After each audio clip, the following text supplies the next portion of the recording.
Salut à tous et bienvenue dans cette vidéo où aujourd'hui on va tester quelque chose de rarissime. Alors de but en blanc comme ça on dirait c'est juste un SMLE.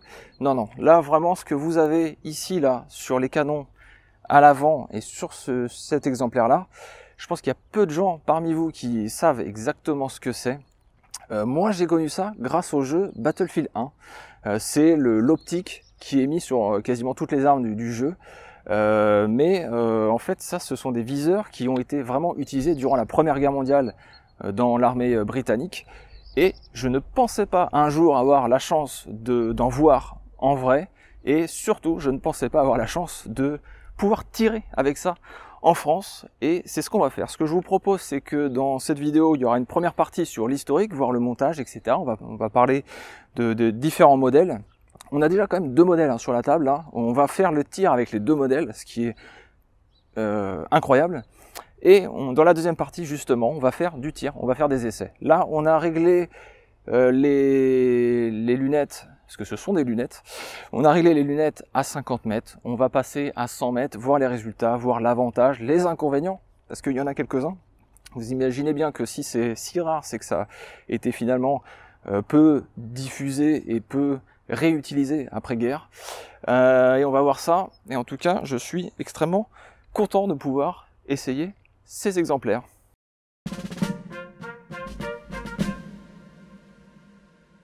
En 1914, lorsque la Première Guerre mondiale éclate, aucune armée n'a adopté de fusil à lunettes pour tireurs d'élite.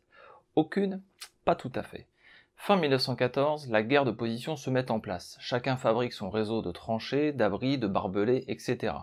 À l'ouest, les Allemands sont en France, en territoire conquis. Mais les Français et les Anglais doivent par contre, eux, essayer de regagner du terrain. Dans cette guerre de position, certains soldats allemands vont ramener leur carabine de chasse équipée d'une lunette, et elles vont s'avérer extrêmement utiles et efficaces pour toucher des cibles précises, comme une tête qui dépasserait d'un parapet. Ça sera tellement efficace que des milliers de ce type de carabines seront collectées en Allemagne et envoyées sur le front. La seule contrainte étant la compatibilité avec la cartouche militaire, le 7,92 par 57 mm Mauser, pour un aspect pratique de la logistique. Le fusil réglementaire Gewehr 98 sera très rapidement équipé d'une lunette à grossissement x3 ou x4, selon qu'il soit d'origine bavaroise ou prussienne. Si vous voulez en savoir plus, j'ai une vidéo dédiée au G98 de sniper. Il faut aussi savoir que les Allemands ont une industrie d'optique très prolifique sur leur territoire, ce qui facilite l'adoption rapide d'une arme à lunettes. Le sniper allemand, ou plutôt le Scharfschütze, va avoir un impact considérable sur le no man's land. Il est souvent dit que l'espérance de vie diminue à 3 secondes si on a le malheur de passer sa tête au-dessus du parapet. Il est relaté que les compagnies anglaises perdent 10 à 15 hommes par jour à cause des tireurs d'élite allemands. Vous comprenez le stress que subissent les soldats alliés qui doivent à tout prix baisser la tête dans leurs tranchées, parfois creusées sommairement, sous peine d'une sanction immédiate et fatale. Autre point intéressant, même si j'ai déjà largement abordé dans ma vidéo sur l'histoire des snipers, mais les Allemands sont aussi équipés de plaques de blindage avec des ouvertures, facilitant le tir embusqué. La principale réponse anglaise à cette problématique, qui semblait difficile à contrecarrer, va venir courant 1915, sous l'initiative de l'officier anglais Escape Pritchard, qui sera à l'origine de la toute première véritable école de sniper de l'histoire. Néanmoins, problème important pour mettre tout ça en place, trouver des fusils à lunettes. Surtout, trouver des lunettes. Car ni la France ni l'Angleterre n'ont réellement développé le sujet jusqu'à présent, et les premiers véritables montages sur fusil Lebel ou SMLE seront faits avec des lunettes commerciales Winchester, dont je vous ai déjà fait la présentation. Ils vont donc devoir trouver des alternatives, et rapidement. Et une des solutions sera d'employer des visées galiléennes. Alors pourquoi galiléennes? Eh bien parce qu'il s'agit d'une optique inventée par l'astronome italien Galilée au XVIe siècle. Le principe est extrêmement simple, on a une lentille objectif convergente à l'avant, qui grossit l'image, et une lentille oculaire divergente à l'arrière. Oui, elle sert pour oculer, fallait que je la fasse. C'est donc sur cette lentille oculaire que l'on place l'œil. Bref, c'est extrêmement simple et ça ne nécessite même pas de tube, comme pour les lunettes de vos fusils aujourd'hui, ou les télescopes, qui fonctionnent ainsi. On a toujours une lentille convergente à l'avant, mais une lentille oculaire aussi convergente à l'arrière, ce qui affiche à l'œil une image inversée. Pour pallier à ce petit problème d'image inversée, on a un système de lentilles intermédiaires qui vont corriger le défaut. Et on peut rajouter à cela le réticule qui vient avant le premier point focal ou après le second point focal. Et ça permet d'observer une cible très loin tout en ayant un réticule toujours net. Alors évidemment, d'un côté, on a la lunette galiléenne qui est simple à fabriquer et donc pas chère, et de l'autre une lunette beaucoup plus complexe à développer et surtout qui nécessite obligatoirement d'être dans un tube. Or, il s'avérait que certains tireurs sportifs anglais utilisaient déjà des viseurs à grossissement x2 lors de certaines compétitions. Par exemple, aux Jeux Olympiques de 1908 dans le tir couché sur le dos. Eh bien, c'est ce système qui s'apparente à un gros dioptre dans lequel on aurait glissé une loupe qui sera adopté par l'armée britannique. Utiliser ces lunettes de tir sportif présente quelques avantages. Elles ne sont pas chères à fabriquer, elles sont faciles à installer sur n'importe quel SMLE, sans modification non plus de la hausse ou du guidon déjà présent. Elles sont légères et peu encombrantes. La plupart des modèles sont dans l'axe du canon et permettent de tirer facilement à travers les trous des plaques de blindage. Et on va retrouver 3 modèles utilisés par l'armée britannique dès 1915, puis 2 autres un peu plus tard. On a donc le Ulster ou Neil ou Barnett, oui parce que le nom a changé 3 fois, qui est le modèle qui vient se placer sur la gauche du guidon et que j'ai la joie de vous présenter dans cette vidéo. Pour celui-ci, il faudra tout de même percer le bois dans la grenadière pour faire passer la vis. Le réticule est un simple point noir de 4 MOA. La visée à l'arrière est montée sur l'axe de la sûreté du fusil et il peut se rabattre vers l'avant. On note qu'il dispose de 4 graduations pour tirer à 200, 400, 500 ou 600 mètres et il suffit de monter le levier pour accéder aux différents trous de la visée. C'est le seul viseur des 5 modèles qui est en visée excentrée. Vient ensuite le Latet, du nom du capitaine Latet de l'école de tir de Bisley qui en sera l'inventeur. Sur ce modèle, il n'y a pas de réticule, car contrairement aux autres, la lentille oculaire est montée sur la hausse, et la lentille objectif est montée devant le guidon. Ce qui veut dire que la visée est toujours la même, il faut utiliser les organes métalliques, et ensuite les lentilles font le travail de grossissement. Troisième modèle réglementaire, la visée Martin. On retrouve une lentille avant ronde avec un réticule rond et noir et elle vient se fixer facilement sur la vis qui tient l'embouchoir du fusil. Le dioptre ressemble à un dioptre de tir sportif avec un montage qui vient sur le côté gauche du boîtier au niveau de la sûreté et il y a un système de molette pour régler l'horizontale et la verticale. Il y a un second modèle de Martin qui aurait pu être aussi utilisé et qui pouvait se mettre sur un Charger Loading Lee Enfield, mais j'ai pas plus d'informations à ce sujet. On a ensuite les 2 modèles qui ont été adoptés un peu plus tard, et on commence par celui que j'ai eu la chance d'essayer, le Gibbs. Il est un peu dans le même esprit que le Martin, car on retrouve une lentille objectif ronde, et qui vient se fixer sur la vis de l'embouchoir. Mais par contre, le réticule a été mieux travaillé pour offrir une pointe rouge avec 2 barres latérales. C'est peut-être le meilleur réticule des 5 modèles, car il permet d'être plus précis par rapport aux points noirs des autres modèles qui font tout de même 4 MOA, ce qui est énorme. La hausse à l'arrière ressemble aussi à un dioptre de tir sportif avec la possibilité de régler facilement en hauteur et en latéral. On peut mettre sur le Gibbs une petite plaquette métallique et flexible qui sert de pare-soleil, car oui, on va y revenir, mais un des défauts de ces lunettes galiléennes, c'est le soleil. À noter la petite boîte d'accessoires qui vient avec, où on retrouve divers éléments en double, comme le réticule et les axes de la hausse. Enfin, le dernier montage, celui de chez BSA, avec ce qui ressemble à l'avant à un tunnel à dioptre. C'est le plus vieux des 5 montages car celui-ci date de 1912 et était bien utilisé pour le tir sportif. À l'intérieur du tube se trouve la lentille objectif avec un point central, mais aussi un en bas et un autre en haut pour l'alignement avec la cible. A priori un peu perturbant pour l'acquisition d'une cible sur un champ de bataille. La hausse est la même que celle du modèle Martin.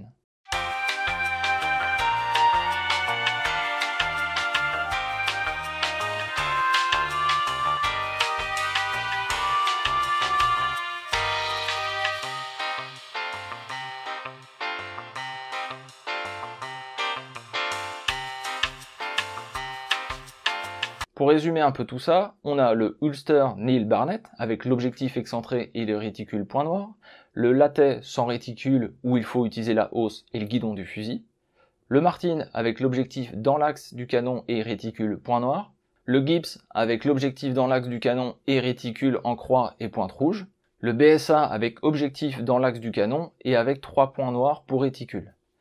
Toutes ont un grossissement compris entre 2 et 2,5. Maintenant que nous avons balayé les différents modèles, on peut se poser la question de leur utilisation au combat. L'armée britannique aurait commandé un peu plus de 14 000 exemplaires, dont 9 000 du modèle Latet. Et pourtant, on ne sait pas grand-chose de leur utilisation. Et aujourd'hui, ces pièces sont très rares sur le marché de la collection. Personnellement, je n'en ai jamais vu en France, ni en Europe. Il n'y a à ma connaissance qu'une seule photo qui atteste de leur utilisation où on voit des tireurs d'élite anglais dans une tranchée en Grèce en 1915. Au premier plan, on distingue immédiatement un SMLE monté d'une lunette. Mais si on regarde attentivement les fusils posés sur les rochers, eh bien il y en a deux qui sont équipés de visées galiléennes, un Nil et un Latet. Mais mis à part ça, pas grand chose, même si elles sont encore dans les inventaires anglais jusqu'en 1917. Et on peut imaginer qu'elles ont été remplacées au fur et à mesure que de vraies lunettes, télescopiques, arrivent. Parce que sur le papier, ça semble être une bonne solution, et on se dit « Waouh, un Red Dot en 1915, c'est incroyable !» Oui, mais elle souffre de plusieurs défauts. J'en ai brièvement parlé, le soleil. Forcément, les objectifs ne sont quasiment pas protégés. Donc imaginez, vous avez les rayons du soleil qui viennent taper directement sur les lentilles, et ça devient difficile à utiliser. Elles ne sont pas non plus protégées des éléments extérieurs, comme la pluie, la poussière et la boue. Elles sont petites et légères, oui, mais fragiles. Bon, à la rigueur, ça c'est pas si grave à partir du moment où ça ne coûte pas très cher. Et on peut se dire qu'il peut y avoir une logique à remplacer dès que c'est cassé, d'en avoir des disponibles en grande quantité. Point important, le champ de vision est extrêmement petit. Si vous avez déjà tiré avec un dioptre, vous voyez parfaitement ce que je veux dire.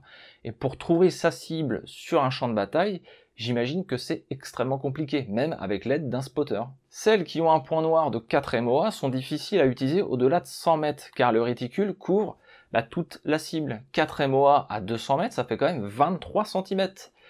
Et la couleur noire du réticule n'aide pas du tout. Et oui, en fait, ces visées galiléennes, c'est bien pour le tir sportif, sur une cible papier fixe, mais pas réellement utilisable dans une tranchée ou sur un champ de bataille de la Première Guerre mondiale. Ça semble inutilisable sur une cible en mouvement tellement le champ de vision est restreint. C'est mieux que rien et ça a probablement été utilisé dans l'urgence, mais on peut facilement comprendre pourquoi ça n'a pas été réutilisé après la guerre.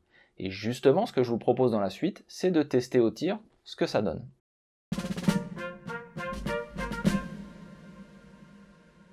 Bon les gars, on va essayer à 100 mètres le Gibbs. Vous avez vu qu'on a mis un pare-soleil dessus. Il y avait ça comme accessoire dedans. Ça aide un petit peu. Il y a pas mal de soleil aujourd'hui, mine de rien. On est à 100 mètres. Je vais faire 5 cartouches. J'ai déjà fait 5 cartouches dans une autre cible. Une autre C50. Et là, on va s'en refaire quelques-unes. Et je vais vous parler un petit peu du tir et des problématiques qu'on peut rencontrer. Parce que c'est vrai que ça zoome, mais c'est quand même pas évident du tout. Allez, donc là on est à peu près plein pot. Donc là on voit le premier problème, c'est que avec le recul, la hausse, enfin la visée à l'arrière se rabat. Donc il faut sans arrêt, enfin très souvent en tout cas, la remettre déjà. Ensuite, la prise de visée est très compliquée parce que, et je sais plus, ça va pas chambrer. Parce qu'on est sur ce modèle là avec une croix et une toute petite pointe, et j'avoue que j'ai plutôt réglé en fonction de la croix et pas en fonction de la pointe, ce que j'aurais peut-être dû faire. Et l'autre problématique, c'est que pour avoir la croix et la cible nette, c'est impossible. C'est forcément la cible, ou alors on se concentre un petit peu sur la croix qui est nette. C'est pas évident. Alors, je suis obligé de remettre. L'autre point, c'est que évidemment les lentilles ont plus d'une centaine d'années, donc forcément elles sont quand même en très bon état, mais c'est pas net. Donc ce qui joue un petit peu. Hop. Il en reste deux. J'avoue quand même c'est assez plaisant, on voit quand même pas mal la cible. Moi je trouve que ça me fatigue moins aussi au niveau de l'œil qu'avec une visée traditionnelle. Okay. Et la dernière. Je me suis laissé surprendre. Ok, bon, et on va aller voir les résultats. Alors les résultats en cible, je dois dire que je suis un petit peu déçu. À 50 mètres, on était très bon. Mais là, je suis assez bas. Je pense que j'ai remonté un petit peu mes 5 premières cartouches. Et là, sur la deuxième, je suis très surpris d'être très bas. Alors, c'est pas les mêmes munitions qu'on a tirées. Donc, il y a peut-être une différence là-dessus. Je dois en avoir une, du coup, hors cible en bas. Je pense que je vais essayer d'en refaire quand même 5 autres hors caméra. et retester ça. Ce groupement, déjà, je vais monter un petit peu la hausse. Mais c'est très compliqué, hein, comme voilà, moi je prends la croix ici, la pointe est à peu près ici au 9. Elle se distingue quand même, elle est rouge, donc ça c'est bien. Non, c'est pas opti, elle a vraiment, pourtant à 50 mètres on était vraiment très bien. Là à 100 mètres, bon après c'est peut-être le tireur aussi. Hein. Allez, on va tester 5 nouvelles cartouches.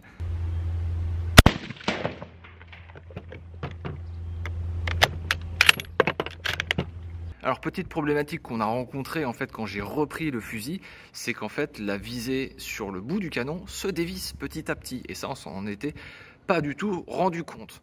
J'ai mis 10 cartouches, je suis certain que mes 3 premiers impacts sont ici parce que je les ai contrôlés à la lunette et après j'ai enchaîné les 10 autres tirs, enfin les 7 autres cartouches. Et là, je suis surpris parce que ça descend, en fait, c'est le phénomène. Et à la fin, j'ai vérifié du coup la visée et elle était un petit peu dévissée. Donc en fait, il faudrait à chaque tir, entre chaque tir, contrôler que la lentille à l'avant est bien serrée sur le canon parce qu'évidemment, ça fait des vibrations à chaque tir. Et petit à petit, ça se dévisse. Pour moi, les premiers impacts sont ici, c'est cela. Et après, ça a dû descendre petit à petit. On va arrêter là pour cet exemplaire-là parce que là, on a quand même pas mal tiré avec et le canon est très chaud et on va essayer l'autre système sur l'autre cible. Allez, maintenant, on va tester le deuxième modèle, le O'Neill's ou Barnett. La difficulté déjà, c'est que le point est noir. Alors déjà à 50 mètres, on avait du mal à distinguer le noir sur du noir. Là, à 100 mètres, je vais faire 5 cartouches. En plus, je change de munitions. Ce sont des Cellier Bello maintenant. Avant, on tirait avec de la PPU. Peut-être qu'il y aura une différence. Peut-être qu'il faudra que je monte ici. Parce que là, je suis à 200. Bon, je vais laisser à 200. On va voir ce que ça donne. Je vais en tirer 5. Et... ah ouais, c'est difficile de voir un petit point noir sur une C50 à 100 mètres. C'est pas évident. Alors je devais être visé à gauche, je vais continuer de viser à gauche. Je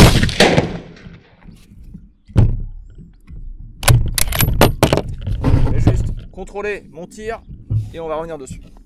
Ok, donc là je suis dans la cible, un 7 à 4 heures à peu près. Bon, je vais continuer la même visée pour voir le groupement, quoi.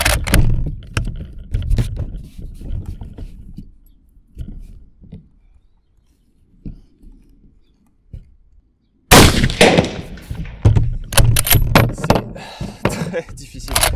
On voit vraiment que c'est de la visée pour tir civil en fait, et pas du tout pour... J'imagine le gars dans la tranchée avec ça. Le problème, c'est le champ de vision. Le champ de vision est extrêmement fin ici. Le champ de vision est tel que j'ai du mal à distinguer la deuxième C50 qui est collée à l'autre quand je vise la première. Donc imaginez un sniper durant la Première Guerre mondiale qui doit identifier une cible sur un terrain. Voilà. Bon là, la cible est facile à voir.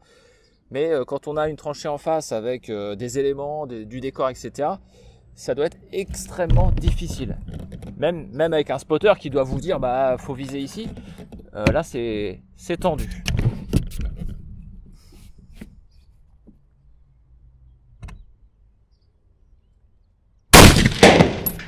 Et voilà, le même phénomène, il faut ramener bien souvent la hausse à l'arrière. L'autre difficulté, c'est le soleil. Le soleil arrive d'ici, il arrive en plein sur la lentille. C'est pas ce qu'il y a de plus facile.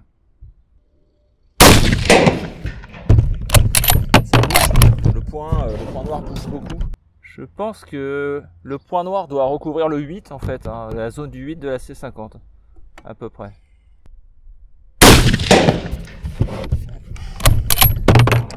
Et c'est la dernière. Bon, c'est pas évident. Je suis très heureux de tirer avec ça.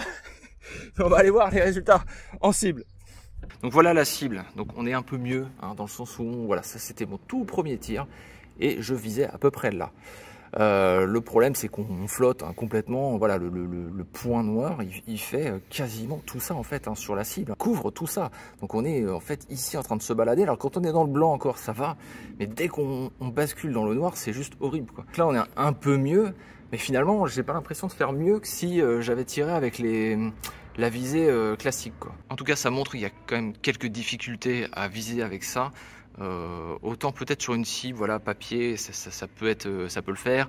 Peut-être aussi dans un environnement, enfin, où on est couvert, on n'est pas en plein soleil. On peut comprendre aisément en quelques tirs les problématiques de ce système et pourquoi ça a été si peu utilisé, quoi, en fait, hein, parce que imaginez distinguer une tête, hein, là on est qu'à 100 mètres où on a un point noir qui recouvre tout, c'est juste pas possible. Alors techniquement on a touché, hein, ça va, voilà, on est dans un, mais ça, je ne pense pas que ça aide énormément, surtout que le champ de vision est tellement petit, on est entre là et là, quoi. Quand on vise, hein, on voit rien autour, en fait.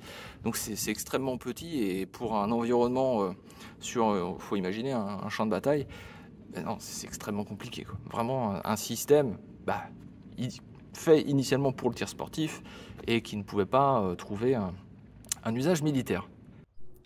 Voilà, la vidéo touche à sa fin. Merci au propriétaire de m'avoir permis de tirer avec ces visées galiléennes. C'est vraiment une chance, hein, c'est vraiment très très rare. Merci au club pour la mise à disposition du pas de tir. N'hésitez pas comme d'habitude à liker, commenter et partager. Ça aide au référencement et ça aide à soutenir mon travail. Et je vous dis à la prochaine.